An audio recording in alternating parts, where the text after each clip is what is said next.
Hello, and welcome to our video on how to invest in stocks for beginners in 2023. If you're new to investing or want to learn more about how to invest in stocks, you've come to the right place. Investing in stocks can be a great way to build wealth over time, but it can also be intimidating and confusing.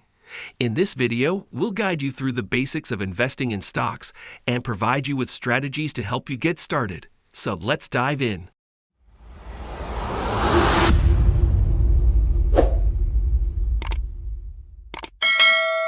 Before we get into the nitty-gritty of investing in stocks, let's first talk about what investing is and why it's important. Investing is the act of allocating resources, usually money, with the expectation of generating an income or profit. In other words, investing is a way to make your money work for you. Investing in stocks is a popular way to grow your wealth over time. Stocks are shares of ownership in a company, and when you invest in stocks, you become a shareholder in that company. As the company grows and becomes more profitable, the value of your shares increases, allowing you to sell your shares for a profit. Now that we know what investing in stocks is, let's talk about the different types of stocks available. There are two main types of stocks: common stocks and preferred stocks. Common stocks are the most common type of stock and represent ownership in a company. Preferred stocks, on the other hand, represent ownership in a company but usually don't come with voting rights. When investing in stocks, it's important to choose a strategy that works for you. Here are some popular strategies for beginners. Buy and hold. This strategy involves buying stocks and holding on to them for an extended period, usually several years or more. This strategy is popular among long-term investors who believe in the company's growth potential. Dollar cost averaging. This strategy involves investing a fixed amount of money at regular intervals, regardless of the stock's price.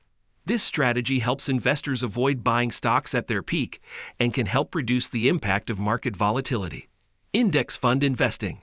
This strategy involves investing in a diversified portfolio of stocks that track a specific market index, such as the S&P 500. This strategy is popular among investors who want exposure to a broad range of stocks with lower risk. While investing in stocks can be lucrative, there are also common mistakes that beginners should avoid. Here are some tips to help you avoid these mistakes. Don't invest money you can't afford to lose. Investing always carries some risk, and it's important to only invest money you can afford to lose. Don't try to time the market. Trying to time the market or predicting when the stock market will go up or down is nearly impossible. Instead, focus on a long-term investment strategy. Don't invest in something you don't understand. Before investing in a stock, make sure you understand the company's business model, financials, and growth potential. And there you have it, a comprehensive guide on how to invest in stocks for beginners in 2023. Investing. Thanks for watching. If you found this video helpful, subscribe to this channel and press the bell icon.